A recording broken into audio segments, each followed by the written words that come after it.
మీరు ఈరోజు ఒక ప్రొడ్యూసర్ గారి హస్బెండ్గా బెటర్ హాఫ్గా వచ్చారా, లేదా ఒక తండ్రి బాధ్యతలో వచ్చారా, లేదా ఒక యాంకర్గా నాతో మాట్లాడడానికి వచ్చారా? ఈ 3 ఆప్షన్స్లో 4th ఆప్షన్ కూడా ఉంది, వరుణ్ తేజ్కి కంపెనీ ఇవ్వడానికి వచ్చారా? లేదు సుమ అద్భుతంగా యాంకర్ చేస్తుంది కాబట్టి చూద్దామని వచ్చాను.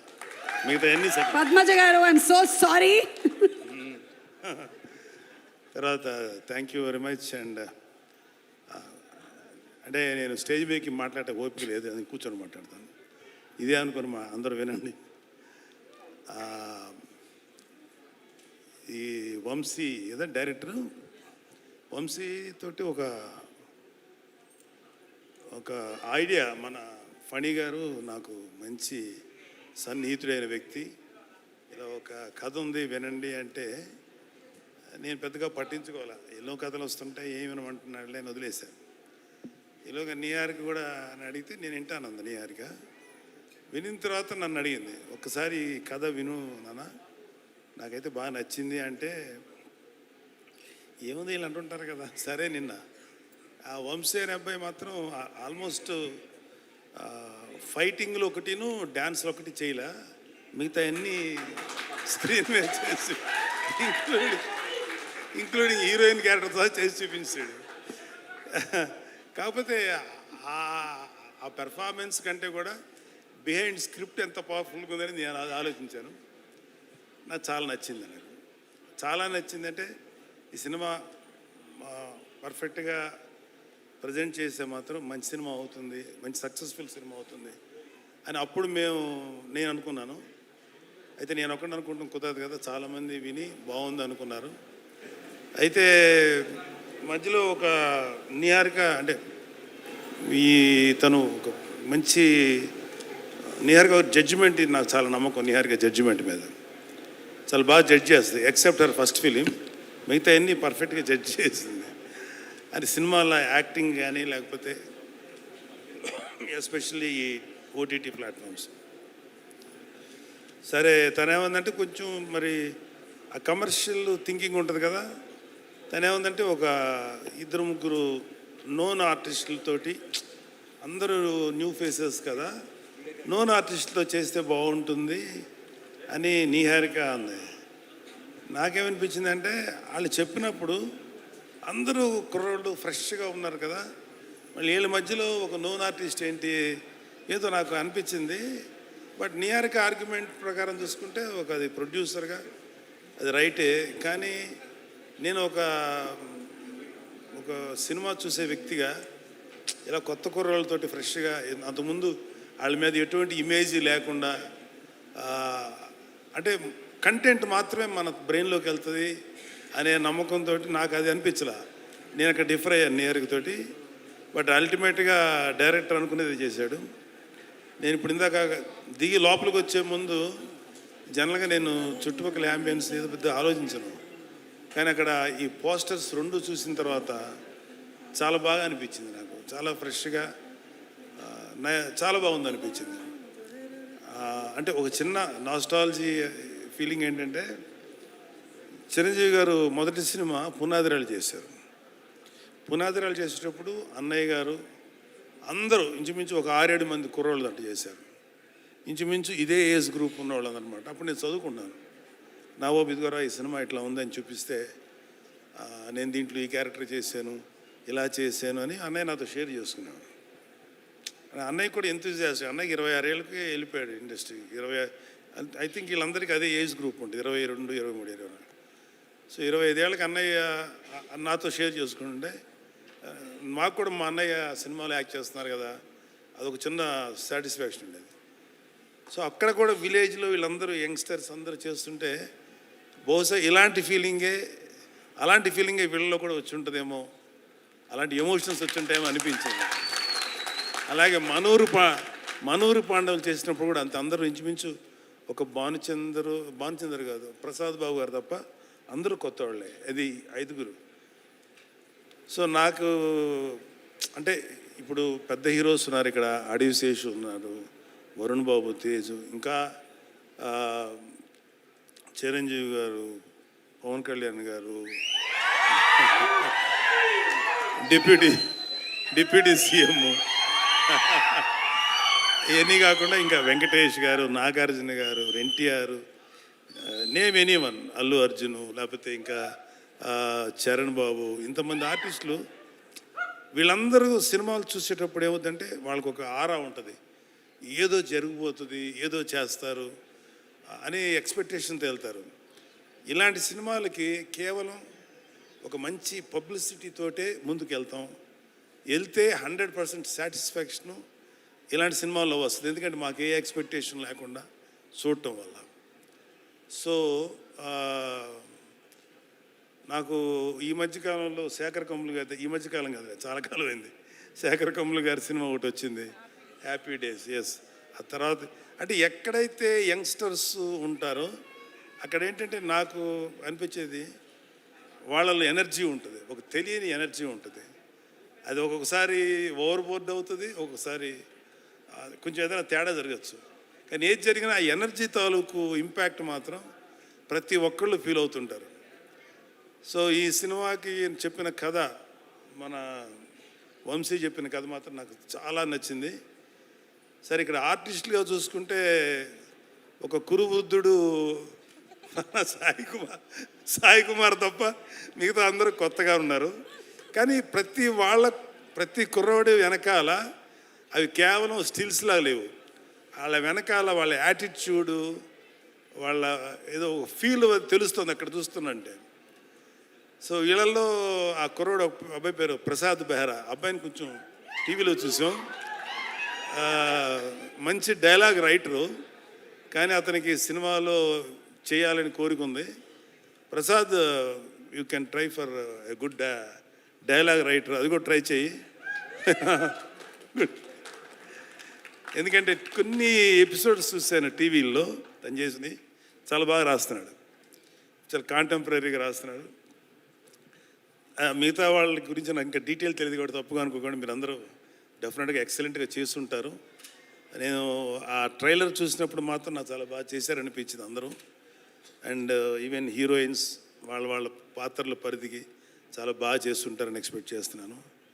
మ్యూజిక్ డైరెక్టర్ అనుదీప్ కూడా చాలా మంచి సాంగ్స్ ఇచ్చారు కాకపోతే నాకు అనిపించింది ఏంటంటే అనుదీప్ కూడా ఒక క్యారెక్టర్ చేస్తుంటే ఏమైపోద్ది, ఇంతమందిలో అతను ఒక క్యారెక్టర్ చేస్తుంటే పోద్ది కదా ఒక క్యారెక్టర్ అనిపించింది. కానీ డైరెక్టరు నిన్ను తొక్కేసాడు అనుదీప్. మిగతా ఆర్టిస్టులు అందరూ కలిసి నిన్ను వస్తే నువ్వు ఎక్కడ డామినేట్ చేస్తావు నిన్ను తొక్కేశారు, నిన్ను కేవలం బిహైండ్ ది కెమెరాను పెట్టారు. Thank you. అండ్ మా స్నేహితుడు, నా ఆత్మీయుడు, మా ఫణి, ఒక చిన్న అతను వేరే బిజినెస్లు ఎంతున్నా సరే అతనికి ఒక సినిమా చేయాలని ఒక చిన్న పిచ్చి అంటారా, లేకపోతే ప్యాషన్. తను ఏంటంటే నేను నిహారిక గారి బ్యానర్లో కలిసి చేద్దాం అనుకుంటున్నాను. ఎందుకంటే నిహారిక గారికి ఒక మంచి టేస్ట్ ఉంది, లేకపోతే ప్రొడక్షన్లో గ్రిప్ ఉంటుంది, జడ్జిమెంట్ బాగుంటుంది. సో తనతో చేస్తే నాకు కూడా ఒక టేస్ట్ ఉంది. సో ఒక మంచి ప్రాజెక్ట్స్ వస్తాయేమో అనే ఉద్దేశం. అంటే నిహారిక ఒక మంచి కథ వినిన తర్వాతే డిసైడ్ చేస్తానని చెప్పింది. కథ వింది, చక్కగా నాకు చెప్పి అంత ఓకే అయింది. Very thankful to all of you. And ఈ సినిమా మాత్రం నాకెందుకో గట్ ఫీలింగు, అంటే ఈ సినిమా బేసిక్ కథ గుర్తుంది నాకు, చాలా సీన్స్ గుర్తున్నాయి. మధ్యలో 2-3 చోట్ల కొన్ని సీన్స్ వంశీ చెప్పినప్పుడు కొంచెం గొంతు చోక్ అయింది. అంటే కళ్ళనీళ్ళు రాక గొంతు అలా పట్టినట్టుగా పట్టింది. అంత బాగా ఎమోషన్స్ ఫీల్ చేశాడు. ఇంకా సినిమా గురించి చాలా చెప్పి సినిమాని చెడగొట్టడం నాకు ఇష్టం లేదు. కాకపోతే ఈ సినిమాలో ఒక ఫినిషింగ్ టచ్ మాత్రం మీకు ఎక్కడో ఎవరినో ఒక ప్రముఖ నాయకుడిని చూసిన ఫీలింగ్ అయితే వస్తుంది. అతను అది ఇప్పుడు నాయకుడు కాదు, ఎలక్షన్స్కి ముందు యుద్ధం చేసినటువంటి ఒక నాయకుడు మీకు గుర్తొస్తారు. అంతవరకు చెప్పలేదు. Thank you. And I'm very happy and I'm proud of my daughter. Of course మా అబ్బాయిని చూసి కూడా గర్వపడుతున్నది వేరే సంగతి.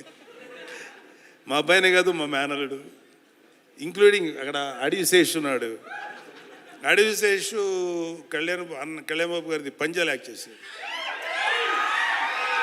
చేసినప్పుడు అడవి శేషు మీద కోపం వచ్చేంత విలన్ క్యారెక్టర్ చేశాడు. ఎవడరా బాబు ఇంత దుర్మార్గుల్లో ఉన్నాడు అనిపించింది. కానీ అతని ఇంటెన్స్ యాక్టింగ్ చూసి అమ్మాయి ఆ కోపం వచ్చిందంటే అర్థం ఏంటి, అతను అంత ఇంటెన్సిటీ అనిపించింది. ఆ తర్వాత అతను హీరోగా మారి వండర్ఫుల్ ఫిలిమ్స్ చేశారు. ఒకటే చెప్తున్నాను ఇవాళ ఇంకొక చిన్న విషయం. సుమా, కెన్ ఐ స్పీక్ సార్? మాకు మాట్లాడితే మమ్మల్ని మెగా ఫ్యామిలీ, వీళ్ళు తప్ప ఇంకెవరు ఉండరు అనేటువంటి అలా కొంతమంది ఫ్యామిలీస్ మీద ఈ పనికి మాలిన మాటలు మాట్లాడే ఎదవలు చాలామంది చూస్తారు.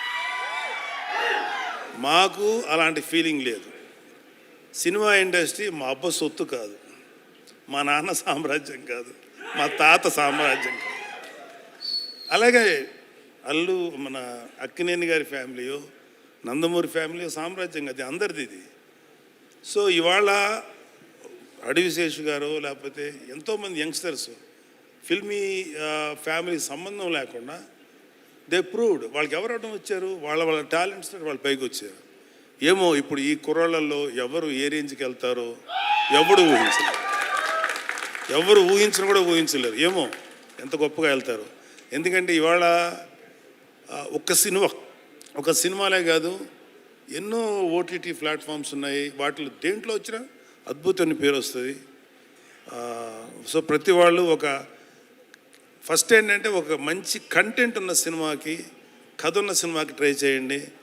అంతేగాని ఒక గుద్దితే ఆడెక్కడికో వెళ్ళిపోయి కొట్టేసుకొని మాట్లాడితే హీరోయిన్ కనపడగానే గబగబా డ్యాన్స్ చేసి ఇలాంటి కథలకు మాత్రం మీ యంగ్స్టర్స్ ఎవరు అట్రాక్ట్ అవ్వకండి. కంటెంట్ ఏంటో చూడండి. ఆ విషయంలో నాకు శేషు నచ్చుతాడు అండ్ వరుణ్ బాబు నచ్చుతాడు. ఈ మధ్యన మా తేజు నచ్చుతున్నాడు. విరూపాక్ష చేశాడు కాబట్టి చెప్తున్నాడు. అంటే అంతకుముందు మా తేజు కొంచెం కమర్షియల్గా వెళ్ళాడు, తర్వాత విరూపాక్ష నుంచి తన ట్రెండ్ మార్చేసుకున్నాడు. విరూపాక్ష అండ్ ఇంకొకటి ఏదో రిపబ్లిక్ ఇలాంటివి చేశాడు.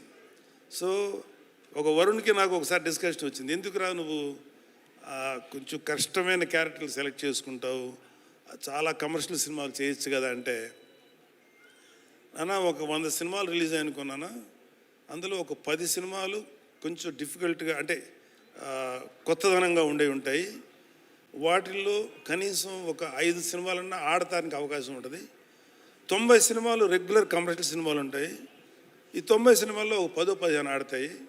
మరి ఎక్కువ ఆడుతున్నాయి కదా అన్న, కానీ రేషియో చూసుకున్నాను 90లో 10 ఆడతాయి, ఇక్కడ 10లో 5 ఆడతాయి. కాబట్టి ఎప్పుడు కూడా ఒక కొత్తదనం కోసం వెళ్తేనే యాక్సెప్ట్ చేస్తారని చెప్పి, అది నాకు చిన్నవాడైనా వాడిచ్చిన రియలైజేషన్.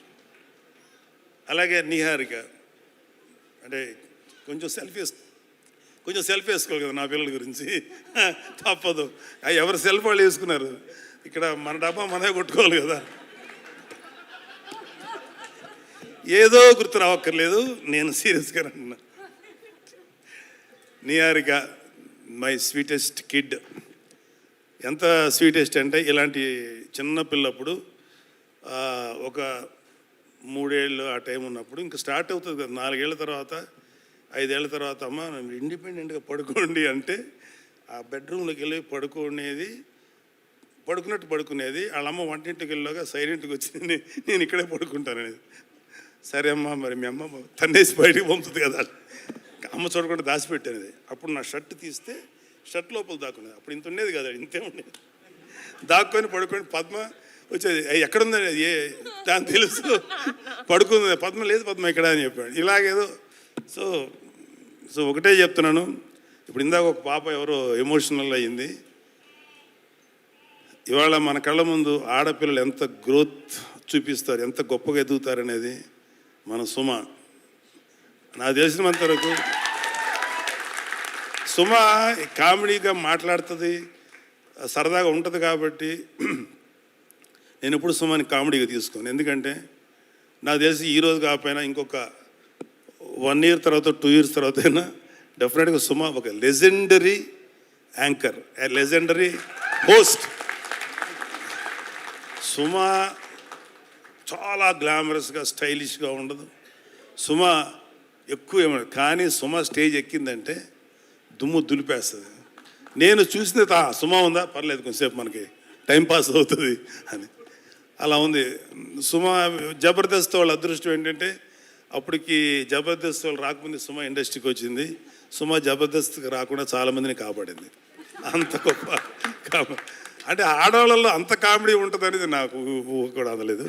సుమని చూసిన తర్వాత అమ్మ తక్కువళ్ళు కాదురా బాబు. అలాగా ఆడపిల్లలందరూ కూడా జస్ట్ బ్రేక్ యువర్ చైన్స్. ఎవడు కూడా మిమ్మల్ని ఆపడానికి ట్రై చేస్తే మాత్రం మీరు ఆకండి. Prove yourself. The world is yours. ఈ ప్రపంచం మగవాళ్ళది ఒక్కడిదే కాదు, ఆడపిల్లలది కూడా, మీది కూడా. అలాగే ఆడపిల్లలు కూడా ఒకటి గుర్తుపెట్టుకోవాల్సింది ఏంటంటే లిమిటెడ్ థింకింగ్లో ఉండకండి. అమ్మో వాడికి వెళ్తే ఆయన ఏమంటారు, లేదు సార్ ఎవడి కోసం ఎవడు భయపడక్కర్లా. ఇవాళ your all in safe hands. ఇవాళ అటు తెలంగాణలో కానీ ఆంధ్రాలో కానీ ఆడపిల్లలకి అద్భుతమైన సేఫ్టీ ఉంది. ఎవడైనా ఆడపిల్లల్ని కానీ ఏదైనా చేస్తే మా దృష్టికి వస్తే మడత పెట్టి లోపల పెడతాం, తాట తీస్తాం. Don't worry. అమ్మాయిలు పాపలు మీరంతా చక్కగా కష్టపడి మంచి పేరు తెచ్చుకోండి. నాకు ఇంకా అమ్మాయిలు ఇంకా సినిమా ఇండస్ట్రీలో కేవలం గ్లామరస్గా ఉండే క్యారెక్టర్లు కాదు, డైరెక్టర్లు అవ్వాలి, కెమెరామెన్లు అవ్వాలి, మ్యూజిక్ డైరెక్టర్స్ అవ్వాలి. ఇంకా చాలా గ్యాప్ ఉంది. ఇదిగో ఈ మగ బ్యాచ్ని అందరినీ కొంచెం డామినేట్ చేయండి మీరు కూడా వచ్చి. Thank you, all the best. I wish all the best committee. Thank you so much Nagababu garu. As usual you inspire all of us అండి. అండ్ మీరు చెప్పిన